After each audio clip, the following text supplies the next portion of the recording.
Hello, I'm Kerr. Welcome to my art studio. Dark watercolours is what we're having a look at today.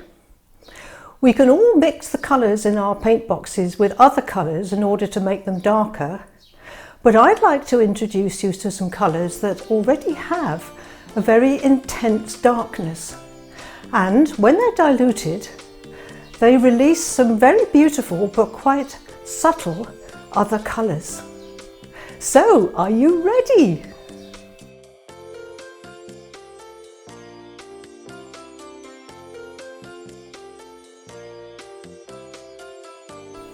So the first one we're going to look at is called Blue Apatite Genuine.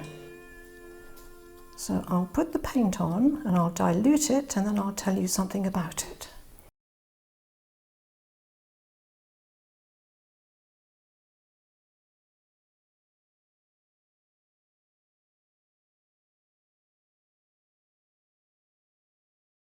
Now this is a granulating colour, and granulating just means that the little particles in the paint collect together and they form a little spotty effect when it's dried.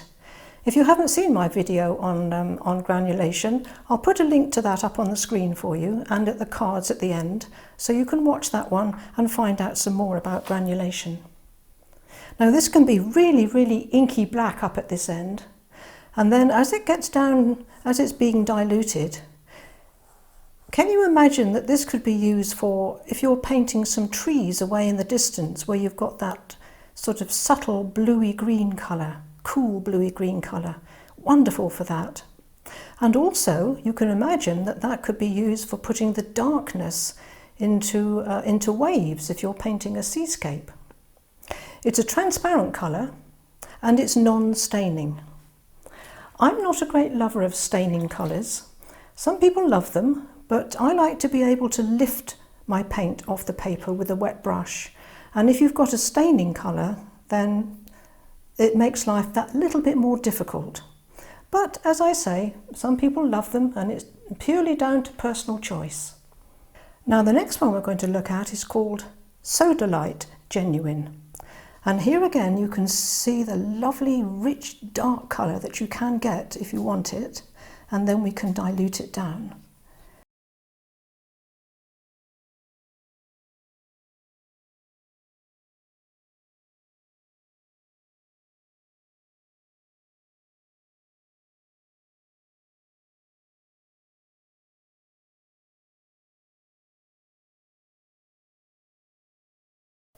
Now here we've got a really deep colour up at this end.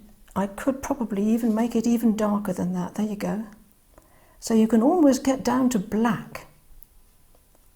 And those of you that love indigo will love this colour. It's very similar to indigo in some ways, but it has got this bluey tinge coming through, which indigo doesn't have. So if you are a lover of indigo, you will absolutely love this one. When it dries, it has a sort of almost a three-dimensional quality about it. Again, it's low staining and it's semi-transparent. But here, with both of these, you can see the depth of colour that you can get. Now this next one has probably got the best name of any paint that I've ever seen, and I love it. Bloodstone Genuine. Doesn't that sound wonderful? Let's have a look at the colour. Can you see again how dark you can get this?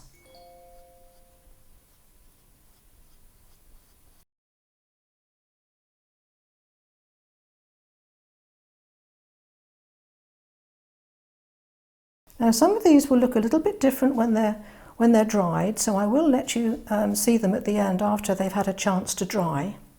But this is a sort of intense velvety, almost aubergine colour. Again, it's going to granulate, so you get that lovely texture coming through. It's transparent. It's a very low stainer again, so like the others, it's not going to stain your paper, so you can lift the colour very easily. And this is very useful for painting things like rocks and stones, where you want that depth of colour, but you don't actually want to paint a brown stone or a grey stone. it's sort of in between the two. Now the next one we're going to look at is called Piemantite Genuine.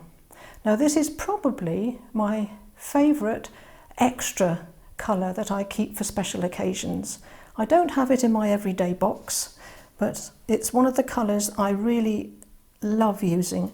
I'll just add a little bit more water to that. So I want you to see the depth of this colour.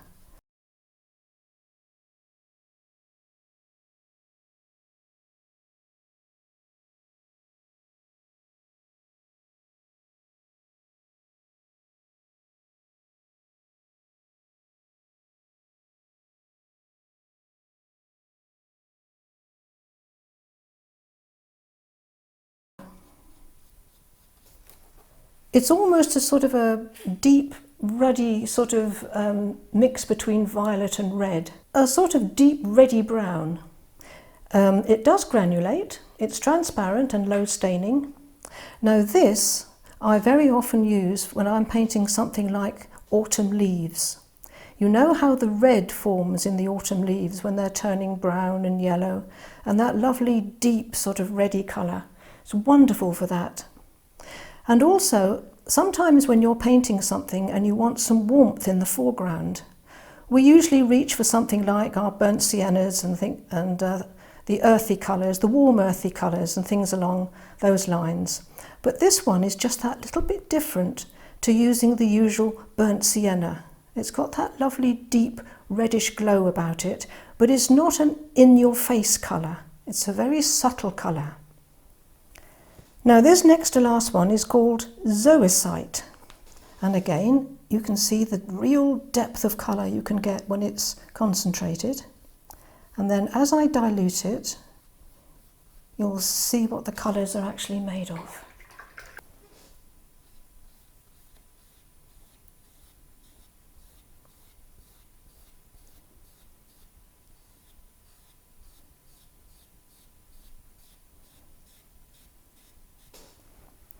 I can darken up this end again. Look at that depth of colour. Now this is semi-transparent. Again, it's granulating. And it's a sort of a greenish grey. It's not a what I call in-your-face green, but it's got a grey tinge to it. The more you water it down, the more it takes on this greyish look. And one of the ways that I actually use this one is if I'm painting a collection of flowers, say a vase of flowers, and in between the flowers I've got spaces that I want to fill in. Well, this is the colour I use for that, because it's not going to clash with the greens that are in the stems and the leaves of the plant, but it's a wonderful background colour. Now this last one is called Zoecite, which is actually a brown ochre. Now it's not so much a dark colour, but I'm going to put it on the paper and then I'm going to tell you why I've included it. You can see why it's called a brown ochre. Now I keep raw sienna in my paint box as one of my everyday colours. And I don't keep yellow ochre because yellow ochre is very similar to raw sienna, so I don't keep them both. And the next one down that I would have had in my box would be something like raw umber. Well, this is almost a mixture of raw sienna and raw umber. It's a sort of dark version of raw sienna. It's not as yellow as yellow ochre. I find some of the yellow ochres are very mustardy, but this is such a subtle colour that I think it's wonderful for doing things like painting beaches, or you've got muddy areas or things like that.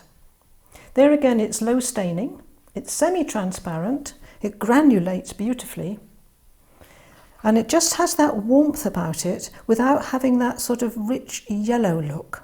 So I thought I'd include that one as well. But the main thing I wanted to look at was this depth of colour here, and this is what's missing from a lot of watercolour paintings. Yes, you need to have very subtle colours like this sometimes by diluting the paint down, but you also need paints that will give you this rich, rich darkness. Now yes, these are all Daniel Smith colours, not for any other reason but for the fact that I love the richness and the intensity of the Daniel Smith colours. And no, I don't work for Daniel Smith, I'm not sponsored by Daniel Smith, I just love their products. So I'm sure you'll probably be able to find some colours in the range of paints that you use that have this depth of colour. If you can't, well, have a look around, because it is so important to be able to get these really rich darks in our paintings, because it's the contrast between the darks and the lights that give our paintings life. If everything is round about mid-tone, which a lot of paintings I've seen, they miss out on the darks, they miss out on the very lights, and a lot of them are sort of around the mid-tones. They can look very flat and uninteresting. If you can get this real contrast going, then you will get some superb results. We often hear people say that when we paint with watercolour, we must remember to make our colours a little bit darker, because when they dry about a third lighter, which a lot of them do. However, these watercolours don't. Let me show you. The colours on the left were wet, and the colours on the right were allowed to dry naturally for at least 2 hours. And I think you'll agree that the colour shift is actually minimal. The green has dried down to a beautiful grey green, and the goethite at the bottom actually has dried to a slightly darker colour, which is why I wanted to show it to you. So some beautiful, rich, dark watercolours for you. Some of you may have these colours already, but some of you may not. Have a look around in the range of watercolours that you use and see if you can find some really intense darks. Because after all, it's the contrast between the darks and the lights that give our paintings life. Now I'm just in the process of making another video all about black watercolour and whether or not we should use it. So look out for that one in the future.